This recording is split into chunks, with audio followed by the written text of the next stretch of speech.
এটাতে মতবিরোধ অবশ্যই হতে পারে, তবে ভগবান যেখানেই থাক, আমাদের যে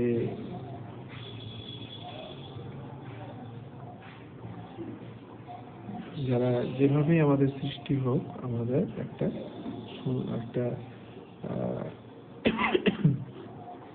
কিছু বিন্যাস রয়েছে, কিছু অবিন্যস্ততা বা কিছু জিনিস এন্ট্রপি যেটা বলছে, মানে আমাদের সবকিছুই যেন প্রাকৃতিক মহা জগতের নিয়মে সবকিছুই যেন এলোমেলো হয়ে চলেছে প্রতিনিয়ত, আর আমরা যেন প্রতিনিয়তই সব কিছু ঠিক করার চেষ্টা করে চলেছি, এবং এটাকে এন্ট্রপি বলা হচ্ছে। এবং এবার এটা একটা প্রাকৃতিক নিয়ম যার উপর মানুষ হস্তক্ষেপ করে, এবং যতক্ষণ হস্তক্ষেপ করে ততক্ষণ সে গুছায় আছে। অথবা প্রাকৃতিক নিয়মে কিছু জিনিস, সামান্য কিছু জিনিস হয়তো সুন্দরভাবে গুছিয়ে হয়ে যায়, যেমন গাছের সৃষ্টি প্রাকৃতিক নিয়মে, অ্যামিবার সৃষ্টি, যেটা বিজ্ঞান বলছে যে প্রাকৃতিক নিয়মে আমাদের সৃষ্টি হয়েছে।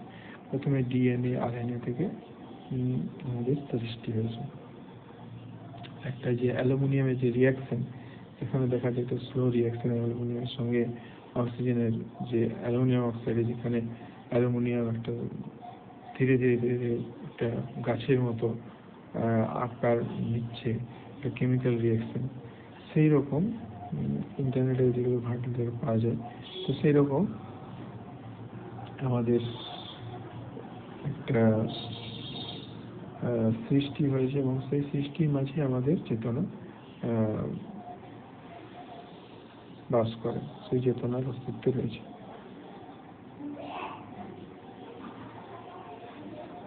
তো অ্যাকচুয়ালি তাহলে আমরা হলাম সজীব বস্তু, আর যে বস্তুর মধ্যে চেতনাকে দেখা যায় না, চেতনাকে অনুভব করা যায় না, সেটা হচ্ছে জড়। এই হচ্ছে সজীব আর জড়ের মধ্যে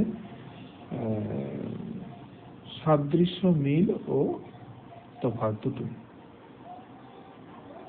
অ্যাকচুয়ালি আসলে আমরাও জড় বস্তু দিয়েই আমাদের শরীর তৈরি, কিন্তু আমরা একটা সজীব বস্তু হয়।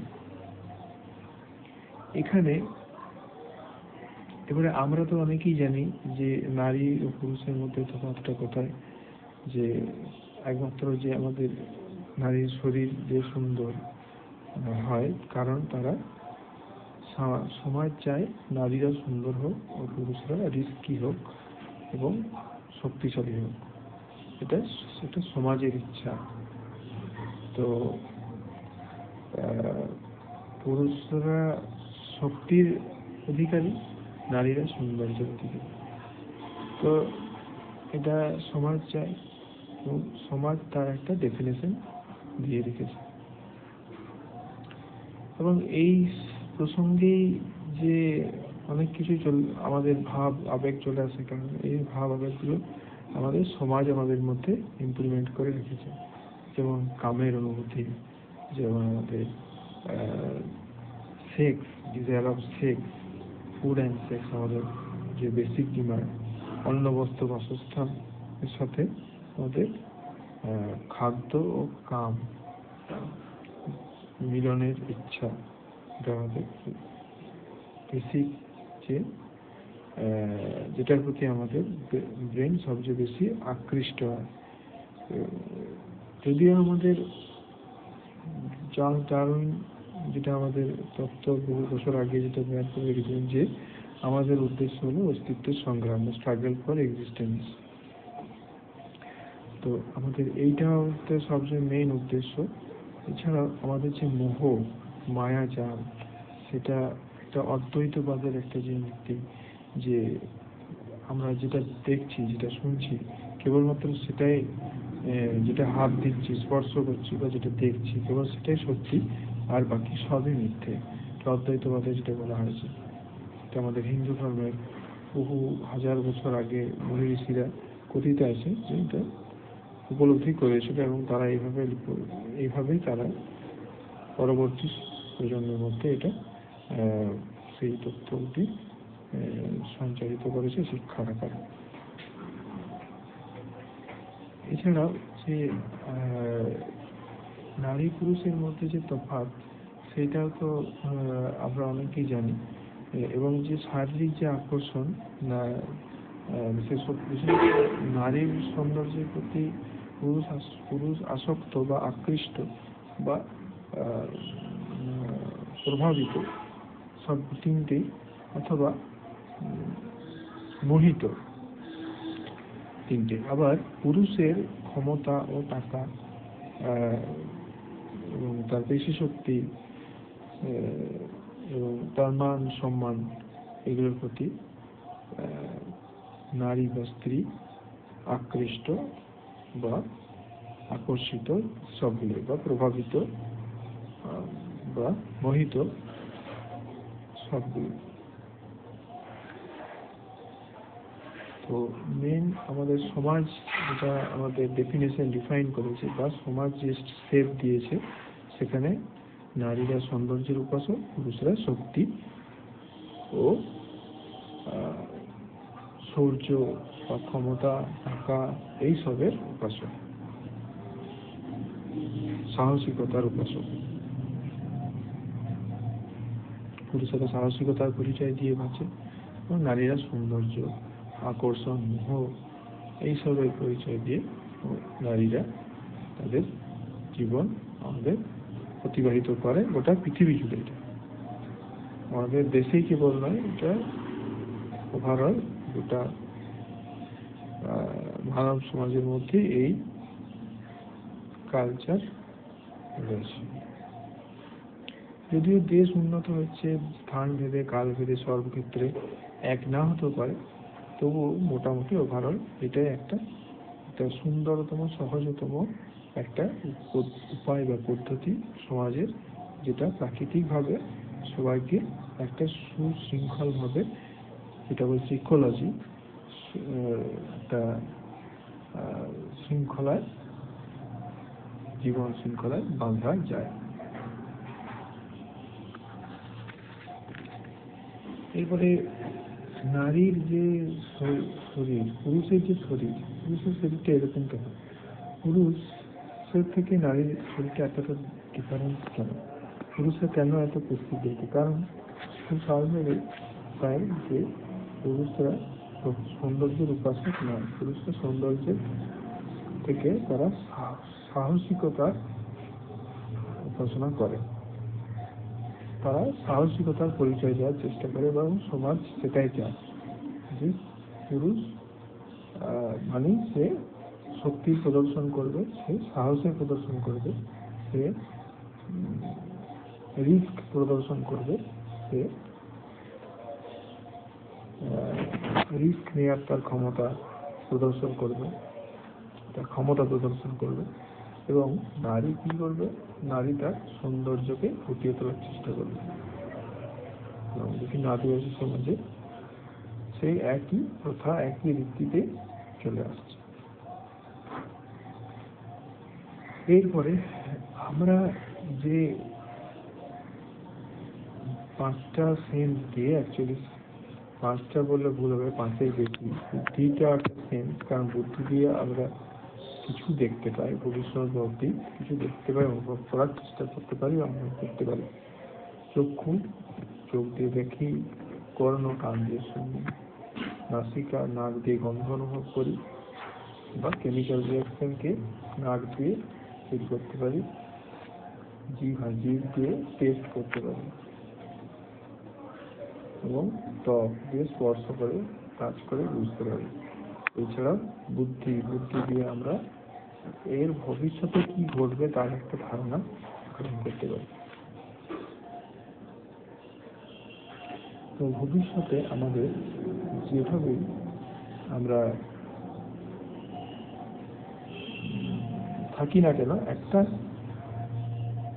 ঠিক ও ভুলের বিস্তরণে একটা পারসেপশন আমরা আমাদের অভিজ্ঞতার মাধ্যমে, অভিজ্ঞতার উপর ভর করে, অতীতের অভিজ্ঞতার উপর ভর করে, বুদ্ধির সাহায্যে তার একটা ভবিষ্যৎ দেখার একটা ক্ষমতা অর্জন করতে পারি, ভবিষ্যৎ দেখতে আমরা পারি।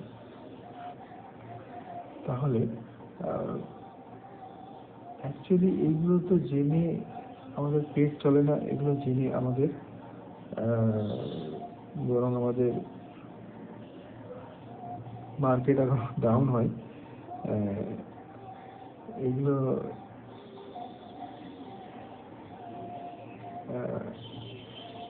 আধ্যাত্মিক জায়গাতে আলোচনা করাই ভালো, কোনো কর্মস্থলে এইসব নিয়ে আলোচনা করা উচিত নেই। কিন্তু যেহেতু আমি এখন ফ্রি রয়েছি তাই আমি এই নিয়ে কথা বলছি।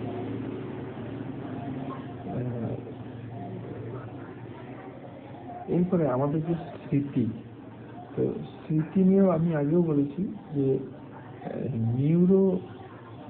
নিউরন যেগুলি রয়েছে, অ্যাকশন ডেনড্রন, যেগুলি আমাদের স্মৃতি ধরে রাখতে সাহায্য করে, সেইগুলি মাথার মধ্যে একটি স্পট তৈরি করে। এগুলি নিউরন কোনো সেল নয় বলা ভুল, সেলের থেকেও বেশি তার একটা স্পট, তার একটা স্পার্ক।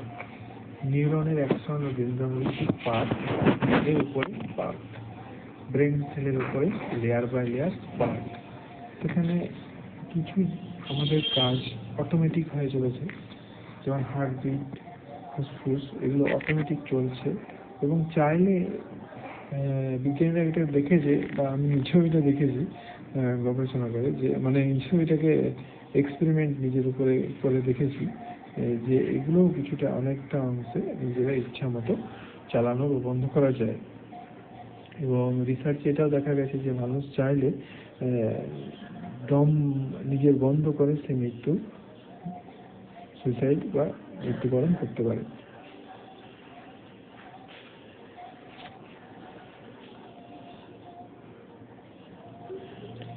তো আজকে এই বিষয়ে এটুকুই বলার ছিল। আরো কিছু মনে পড়লে পরে আরো কিছু বলবো।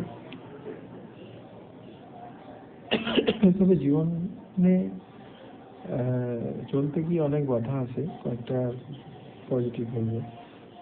তো আমাদের যে মোটিভেশন, যে পার্মানেন্ট যে মোটিভেশনের সোর্স কি, তো এক্ষেত্রে আমরা পার্মানেন্ট মোটিভেশনের সোর্স সম্পর্কে জানতে গেলে আমরা কয়েকটি বাস্তব ঘটনাকে যদি আমরা মনে রিমাইন্ড করি, আমরা পার্মানেন্ট মোটিভেশনের সোর্স পাবো। যেমন আমরা ছোটবেলায় যখন পড়তে চাইতাম না, স্কুলে শিক্ষকরা আমাদের মারধর করত, কান ধরে অভ্যাস করাতো, দাঁড় করে রেখে দিত, ক্লাস থেকে বাইর করে দিত, এছাড়াও বিভিন্ন রকমের শাস্তি দিত। বা বর্তমানে অপরাধ করলে অপরাধীকে জেলে সাজা দেয়।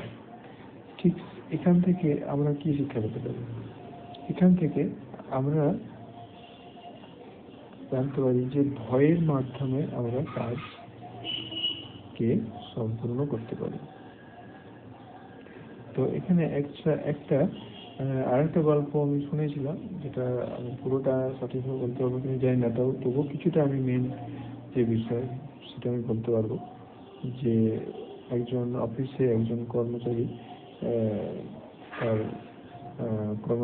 তার বসকে বলছে যে স্যার, আমার প্রচুর ডিস্ট্রাকশন, আমি কাজ করতে পারছি না, আমি এখানে কাজ করার জন্য উপযুক্ত নয়, আমি পারবো না, আমি ছাড়বো কাজ ছেড়ে দেবো।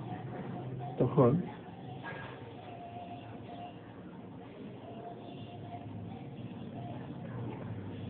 অফিসার, তখন তার বস তাকে একটা প্রদীপ একটা ভর্তি করে জলের গ্লাস দিয়েছিল, বলছে জল তা লক্ষ্য রাখবে যে গোটা অফিসটা তুমি ঘুরে জলটা নিয়ে ঘুরে এসো, এবং দেখবে যদি কোথাও পড়ে যায়, যদি পড়ে তাহলে তোমার চাকরি, এবং নিয়ে যাও, এবং জলটা নিয়ে যেতে গিয়ে দেখো তোমাকে কে কি বলছে এবং তোমার প্রতি কে কি মনোভাব প্রকাশ করছে। এবং সে তখন ওই জলের বাটিটা নিয়ে গোটা অফিসে ঘরে, এবং দেখে যে সেখানে তারা অনেকেই অনেক রকম কথা বললেও তার মন ছিল ওই বাটির জলের দিকে, এবং সেই কারণে তাদের যে কথা সেই দিকে সেই মনোযোগ দিতে পারেনি। তাই সে ঘুরে এসে যখন আসে তখন ঠিক মতো করে তার বসকে বলতে পারলো না যে তার উদ্দেশ্যে কে কি বলেছে। তখন তার বস তাকে বলেছিল যে তার চাকরি যাওয়ার ভয়ে সে বাটির জল থেকে না পড়ে তার চেষ্টায় ব্যস্ত ছিল। সে কারণে সে কে কি বলছে বা কে কি উদ্দেশ্য, কে কি করছে সেই দিকে সে মন দিতে পারেনি। সে কেবল বাটির জলের দিকে তার নজর ছিল। এই কারণে সে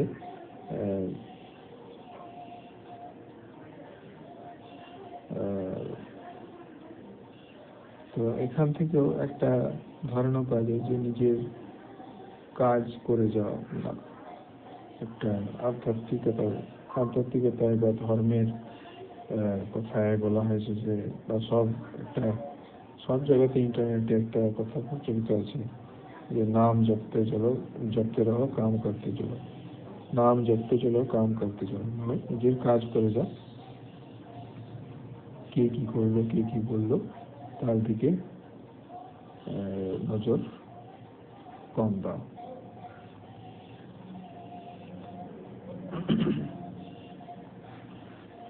এবং কি ফল পাবে তার আশা, ফলের আশায় কাজ বন্ধ করে দিও না। ঠাকুরের নাম জপ করো বা তোমার কর্মের চিন্তা করো, কাজের চিন্তা করো এবং কাজ করো। এই মাধ্যমে প্রাপ্তি, এই মাধ্যমে লাভ।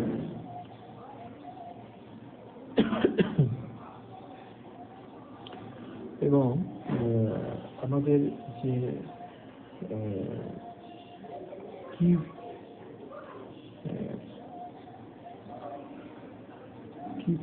মানে আমরা কি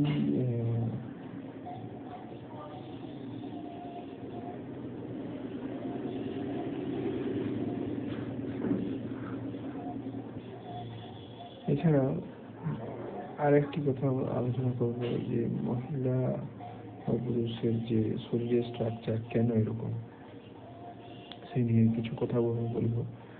যে মহিলাদের শরীর এরকম, তার স্ত্রীলোকদের শরীর এরকম তাদের হরমোনের কারণে, যেটা আমার ধারণা। অনেকের মত অনেক রকম হতে পারে।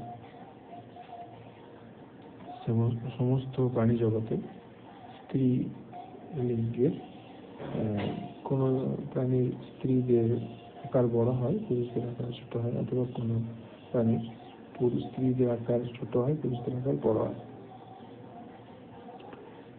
সেখানে হরমোন একটা বড় ফ্যাক্টর। কারণ হরমোনের আকারে একটা ছোট থেকে জন্মের থেকে একটা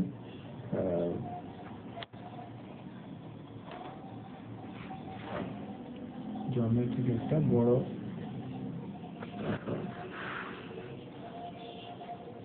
ডিফারেন্স তৈরি হতে থাকে অল্প অল্প করে, যেটা পরবর্তীকালে অনেক বড় আকার ধারণ করে।